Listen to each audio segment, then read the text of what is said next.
Hello all of you. In this session we'll talk about Active Directory domain controllers. So let's start the session.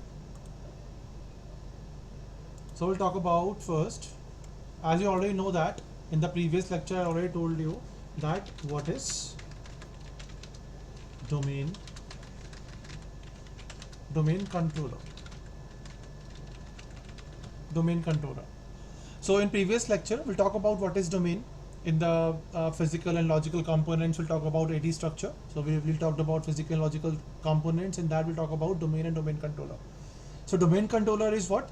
It's a kind of a physical or a virtual server who maintains AD database. A particular server who maintains AD database, that kind of server is known as domain controller. Simple as that. So if you talk about like this, like imagine this is my server, okay, and I installed, this is my server 2022, and I install over there. In that I install ADS and DNS, both the things, both the services I installed. After installing the services, I'm going to configure it. So once I'm going to configure my AD and DNS services, this server is becoming a domain controller. Why? Because because this server maintains the AD database. So like imagine over there I'm using my domain. So I create a domain network over there. I'm using abc.local. So this particular proper complete domain network is known as abc.local, a domain network, and this particular server is known as a domain controller. Here is my DC, and over there, like we have a switch like this. This is we have a simple switch, and then we have a client like this.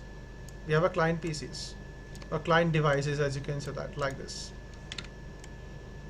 So we have a client devices. But now these all are connected together in a LAN network like this. Basic LAN network we have, you can say that. And this is my client. So we have like this. We have client 1, and then we have a client 2, we have a client 3, and then we have a client 4, like this.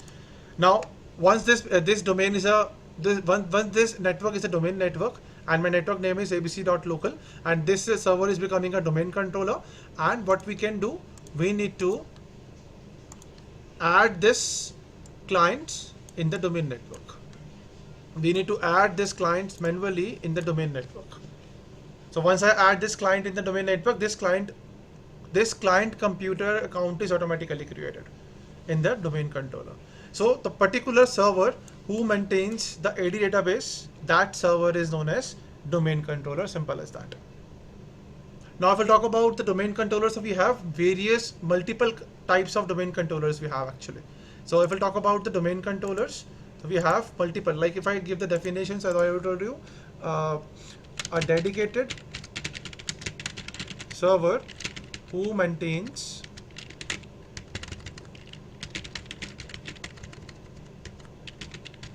ADS database. That server is known as DC. Simple. This is the domain controller definition we have. Now we have types of domain controllers. So we can create multiple types of domain controllers. So we have types of DCs. Okay, so we have multiple types of DCs. We can create multiple DCs as well in our organization or in our forest. So we have multiple DCs, types of DCs as well. Like we have first DC is also known as root DC. We can say that RDC or PDC. Root DC or parent DC, the same thing. Now second we have a CDC.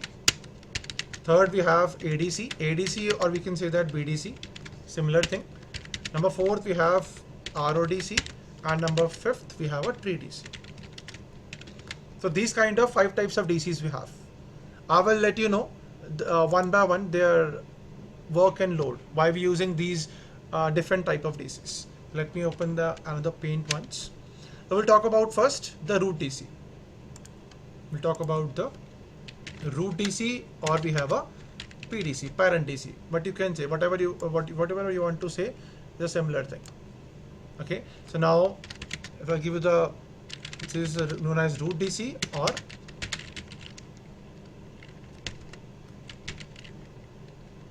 parent DC.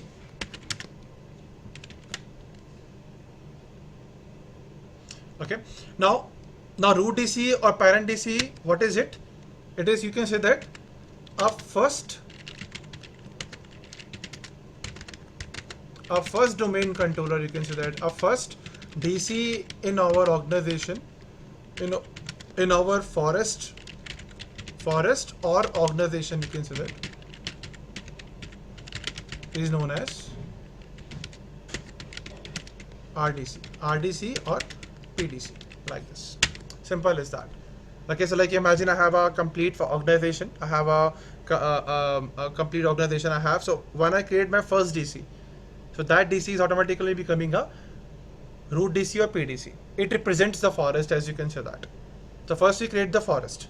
So my first DC in my organization or forest is known as a root DC. Okay, so like this, like imagine right now I have one organization. Like in my organization I have only one branch. This is my site 1, you can say that. I have a site 1. This is my site 1.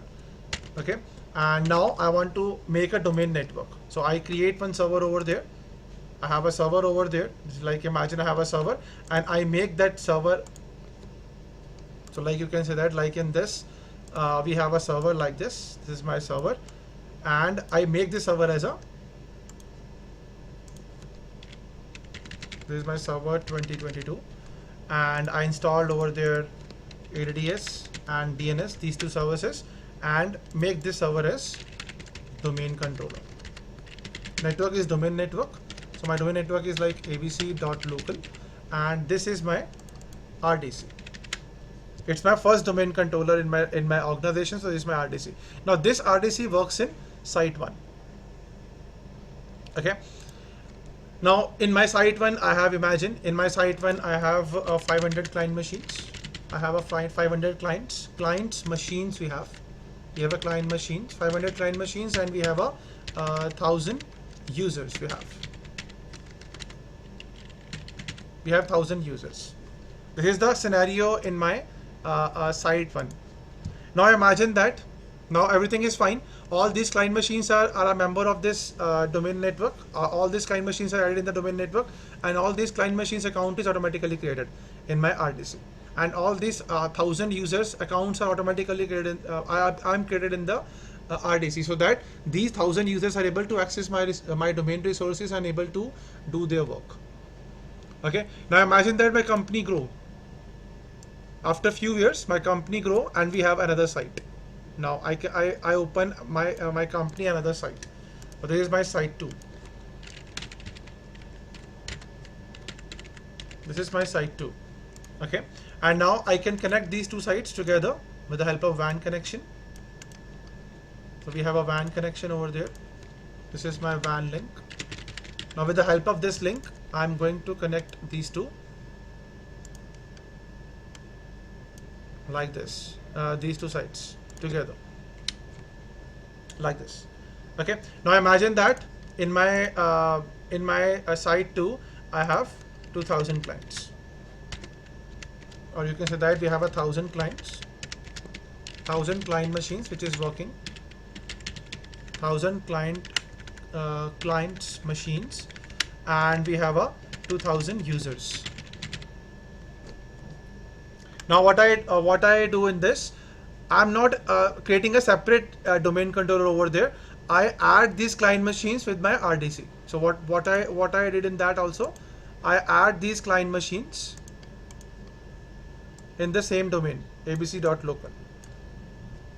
Okay, like this. I don't have a separate DC in my site 2. I have only single DC which is running in site 1. I simple add these all client machines under this domain, abc.local, and I create all these 2,000 users also in this RDC, in this domain. Now what happens? Imagine that if my this particular RDC is down, or this DC is down, so it impacted my site 1 also and site 2 also, because both the sites are connected with this RDC only. or this domain only. But that's why Microsoft recommends you that if you have a different physical sites, or if you have a different physical locations, or you have a different networks, you need to create a separate DCs to each and every network, so that if one DC is down, so there is no impact on the on the other side. So what will do in that case? In that case, I create another DC over there. Like imagine I create another server over there, and I create another DC. So this is my server now 2022, and I have installed again ADDS and DNS, both the services, and now I'm going to create a domain network, a second domain network in this site too. Okay, now the question is, now what kind of DC I want to use over there. Either I can use CDC, or either I can use ADC, or either I can use RODC, or either I can use TDC. So if I am using CDC over there, like imagine I make this server as a CDC. A CDC is known as child domain controller. It's known as child domain controller, child DC, child domain controller. So for child domain controller, we need a parent one. So we already have a parent one in site one. So I need a child over there. So like imagine over there I'm using my domain name is over there I'm using is child. Like imagine, or I'm using my domain name is mail. So my complete domain name in this site too is mail.abc.local, like this. Okay, because child domain is child domain controller name is uses the parent one also. So it's the complete domain name is mail is the child domain name, and the complete domain name is mail.abc.local. So it uses the parent namespace also, parent domain name also. So this is what we have. Now, what is the difference? Now, so if I'm using the CDC over there, so their database should be different. So over there, we have a ADDS database, which I automatically installed when I create the DC over there. And over there also we have a separate databases. We have another AD database which is automatically installed. AD database. So this database is different to this database.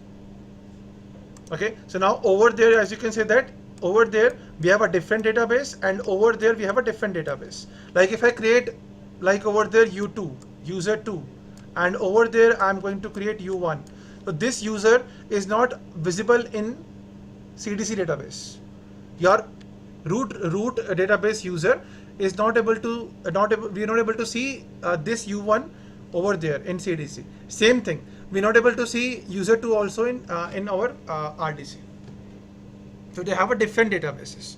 So if I'm using the CDC, the CDC has a separate database. Okay, so like if you want that, like if I want that, I want to use the same database in all my forest. Okay, so in that case we use the ADC instead of CDC. As you can see that our domain name also different over there. We have a mail.abc.local over there, and over there my domain name is abc.local. It uses the parent domain name, but child domain name is different. But instead of CDC, if I am using over there, instead of CDC, like imagine, instead of CDC, if I am using over there ADC, instead of CDC, I am using over there ADC, or you can say that BDC. ADC means additional domain controller or backup domain controller, whatever you can say that. So either instead of ADC, if you're using the BDC or ADC or BDC, so your domain name should be same over there. There is no, so if I'm using over there, I'm using the same domain name. Why? Because ADC using the same database. So also over there, ADDS database, which I'm using over there, it copied the same database in site 2 as well. It copies the same database, like same database over there as well. So in the both the sites we have same database, similar database. So whatever user I am going to create over there, like imagine I'm going to create user 1 over there in site 1. Okay, so site 2 also have the same user, which is visible in site 2 as well. In site 2 means you're in ADC as well. So ADC maintaining the copy of your root domain controller. And one thing also, that if you're using the ADC, like imagine in some condition, like imagine if my RDC is down, so my ADC takes all the complete backup of your RDC, complete copy. So what happens? My ADC has a power to becoming a RDC as well. We can make our ADC as RDC as well, because ADC has that much power to become that. But yes, if you have a CDC over there, so your CDC doesn't have the rights to becoming a RDC. Your child doesn't have a right to become the parent. Simple as that. So ADC working as two ways. ADC taking the backup also from your data from your child from your root server backup also. If your RDC is down, your root server is down, your ADC is there to becoming a RDC as well. So this is what we have the condition of. That's why most of the company uses ADC in their secondary sites, or is there different sites. But they create multiple ADCs. You can create multiple ADCs as well. It's not only you have only one ADC. No, we can create multiple ADCs as well. Full form ADC is additional domain controller, or we can say that BDC is backup domain controller. Backup or additional, same thing. So this is the difference between CDC and ADC. Okay, so this is what we have, the CDC and ADC. Okay, so we mostly use ADC. Now you say that, sir, why we need other domain controllers in that case? So we understand these two. We understand this PDC, what is PDC, and what is CDC, and what is ADC. We understand these three concepts. Now we'll talk about the tree DC. Now tree DC means that, like if I give an example, like imagine that I have two different trees, you can say that. Like imagine I have one India tree. This is my India tree over there. Now I want to make another tree. You can say that like this. I have a India. In India we have two sites. Like imagine this is my site 1. This is my site 2. And we have a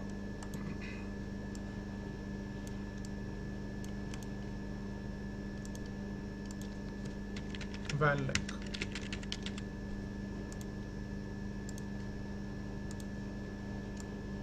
Like this. Okay, now this is my India site. We have an India tree, as you can say that. We already discussed about tree, but we have, this is my India tree. These two sites are running in India. So we have an India tree. We have two sites. Over there I'm using RDC, and over there I'm using ADC. Imagine like this. Okay, now out of India I'm going to create another site. Like imagine now we have I'm in UK. Okay, and we have different sites in UK also. Like over there,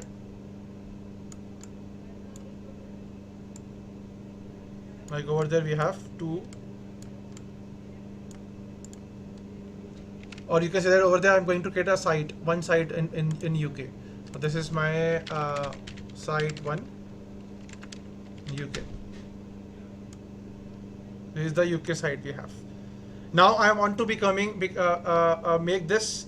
I have two options. Either I can manage all the things with my India site, or I can create a separate tree over there. So if I want to create a separate tree, we need a tree DC. So I'm going to create over there tree DC.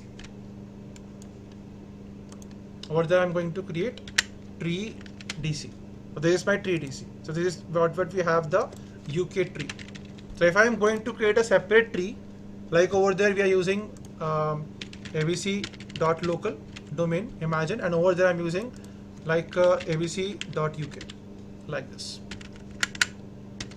So this is what we have actually, the concept of things. Okay, we are going to change the domain name over there. Like over there we are using abc.local, over there we are using abc.uk, and this is my tree DC. Okay, and now you can say that these your root DC and your tree DC has the link with each other, like this. Okay, we can connect these two or you can say that we can connect these two trees together. We can connect these two trees together like this. So this is what we have, the concept of tree. If you want to create a tree, so we need a tree DC to create a separate tree. Simple. So there we can use the tree DCs. Okay. Now I hope you understand this tree DC. Now we'll talk about the RODC. RODC simple, it's a read-only copy of your writable domain controllers.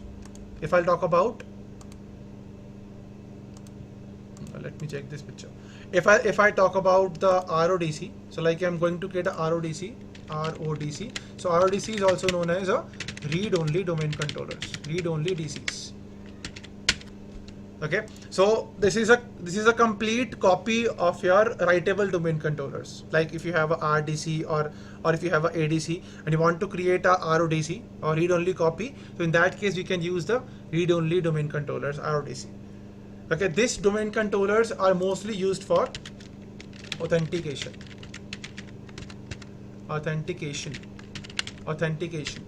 Like if you want to authenticate the users only. Okay, or you want to update the user passwords. Okay, so for that we can use RODC. But the concept is, understand this, user is not able to, RODC is not able to update the passwords. Why? Because RODC is a read-only copy. So if any user update their passwords, so first a request goes to RODC. Now RODC see that some user is going to change the password or update the password. So that request automatically, that RODC automatically send those requests to writable domain controllers. So that domain controller is able to save the new password in their AD database, because it's a read-only copy. It's not able to save, it's not able to write anything in the database because it's a read-only copy. But that's why if you have a read-only domain controller and some user wants to change the password or some user is going to change the password, so that information automatically your RODC is sent to writable domain controller. So that writable domain controller update the new the latest password for the user, which if user is going to change the password, so writable domain controller also save that new password in their database, so that next time if user is going to log on, so user is able to use their new password. So here we can go for the RODC. So RODC is used for only two things: authentication and changing user passwords only. Like if any user change the password, RODC sends the information to writable domain controller, and writable domain controller change their passwords in there, saves their new passwords in the AD database. Okay, so this is what we have, the types of domain controllers or types of domain controllers in Server 2022.